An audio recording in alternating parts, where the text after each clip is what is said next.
Hola, ¿qué tal?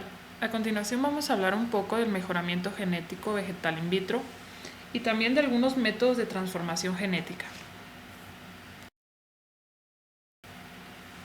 El mejoramiento genético de las plantas es una de las hazañas más antiguas del hombre, que inició con la domesticación de las mismas bajo condiciones controladas y la selección de aquellas capaces de proporcionar una mejor fuente de alimentos.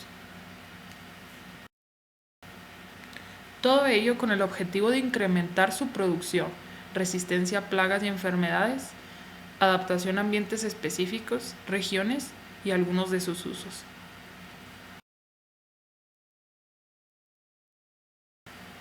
Los métodos de transformación genética.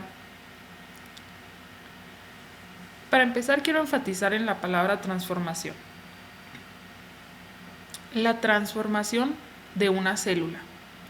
La transformación de una célula huésped se realiza para incorporar moléculas de ADN foráneos para que esa célula obtenga características que nosotros deseamos. Usualmente la célula huésped es una bacteria. Por ello, decidimos que una célula que es transformada al incorporar ADN foráneo dentro de la célula huésped, la misma queda transformada.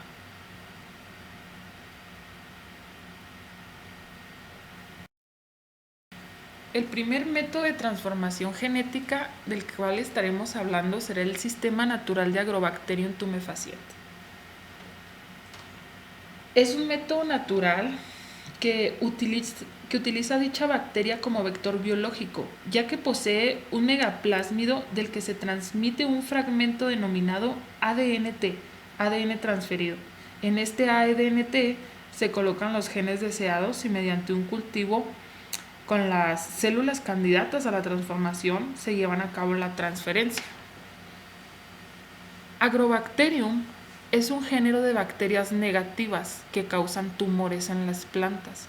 Esta capacidad tumorígena viene dada por su capacidad natural para transferir ADN a las células vegetales, hecho que los científicos han aprovechado para convertirla en una herramienta para la creación de plantas transgénicas. Acá vemos la bacteria Agrobacterium tumefaciente. La pregunta es, ¿por qué utilizamos esta bacteria? Como mencioné anteriormente, es porque esta bacteria es patógena de algunas plantas y su función es inducir que tenga tumores y para eso va a introducirse a la planta mediante un mecanismo e inserta su ADN y genera la transformación del ADN vegetal, el cual tiene información necesaria para producir proteínas de la bacteria para empezar a matarla poco a poco. Entonces se aprovechó para generar un sistema de transferencia de genes mediante esta bacteria. Entonces, primeramente, se tiene el tip plásmido. Esta secuencia que tienen los genes patológicos, que tienen los genes que matan a la planta, se hacen cortes específicos en el plásmido porque es la información mala. Entonces se sacan estos genes, se retiran y ahora tenemos que tener nuestro gen de interés, que pudo haber sido extraído de diferentes organismos, ya sean bacterias y plantas o animales en algunos casos. Entonces, el gen de interés puede tener información necesaria para que la planta sea resistente a pesticidas o a metales pesados, también resistencia a la poca cantidad de agua o también algunos mejoramientos nutricionales. Entonces, después de añadir este nuevo gen al plásmido que quedó sin nada de patógeno, en el cual lo unen las ligazas y forma un plásmido recombinado. Este plásmido recombinante lo voy a insertar a la bacteria. Un método puede ser la electroporación, pero ahorita vamos a hablar de ese tema. Y genero la bacteria transgénica, que es una bacteria recombinante. Y lo que va a hacer es transferir de manera natural el material genético a la célula vegetal, que genera una célula vegetal transformante porque va a incorporar la información del plásmido hacia su ADN o cromosoma. Y de ahí se va a pasar a hacer la selección de acuerdo a las células madres, qué tan efectivo y en cuáles, si hubo la incorporación correcta de ese plásmido y ese ADN en la planta para que empiece su germinación. Para darlo un poco a entender mejor, lo voy a explicar, a ver si se da a entender un poco más sobre estas dos plantas. Yo tengo la flor de primavera primula que produce omega 3 y la soya recibirá la característica. Se identifica una característica deseada como la producción de omega 3 que ayuda a reducir problemas cardiovasculares. Esta planta genera omega 3, la flor, pero la soya no. Entonces voy a sacar el gen de mi interés de la flor para pasarlo a la planta de soya. Esto va a ser, el primer paso es la selección de genes, que yo ya lo hice, que son los responsables de la característica del omega 3.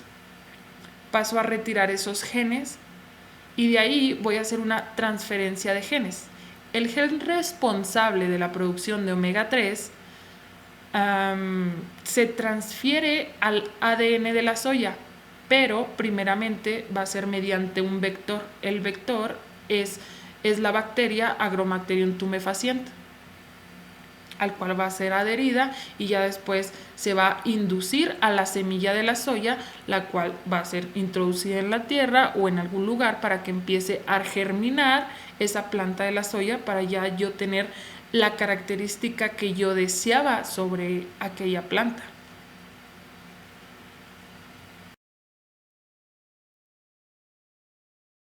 Es la biobalística.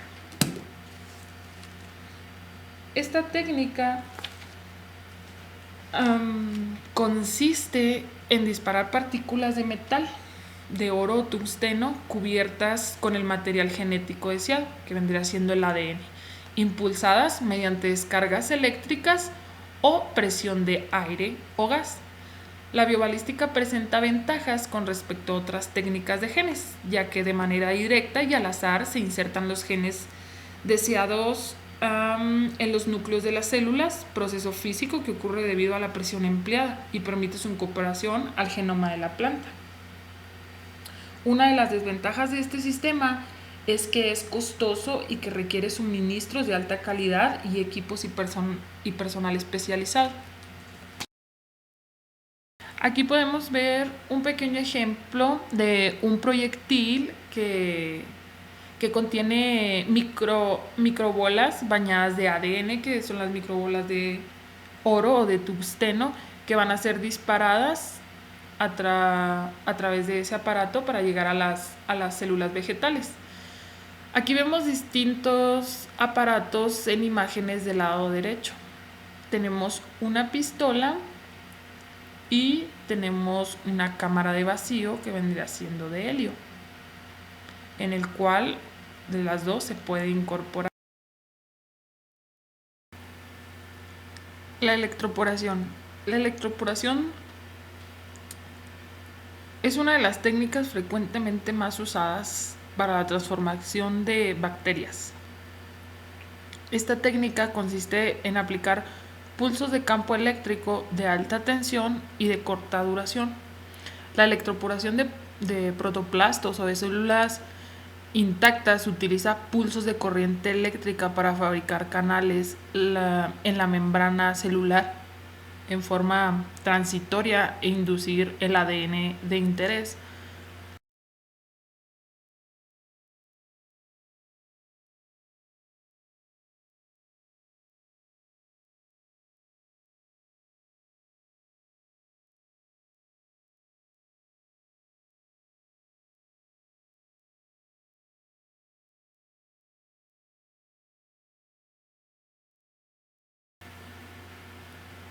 Lo que hacen estos pulsos de alto voltaje, yo lo señalé con esas líneas azules. La célula huésped la vemos como, digamos, en su origen normal. Y abajo, después de recibir esos pulsos, vemos que estos pulsos crean agujeros o poros temporales en la membrana. En general, los poros generados son suficientemente grandes para permitir la entrada del ADN foráneo que está indicado con, con puntos morados hacia adentro de la célula del huésped. Y es donde la bacteria se puede introducir en la célula.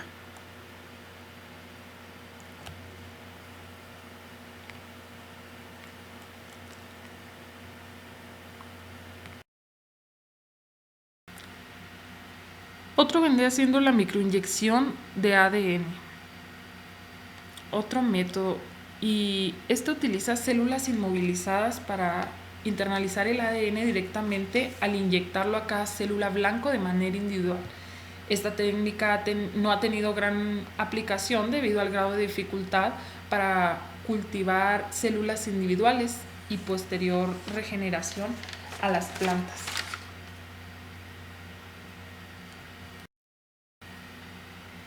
Y por último, te presenta una imagen de microinyección del ADN en el pronúcleo, donde está inyectando en el pronúcleo el óvulo fecundado.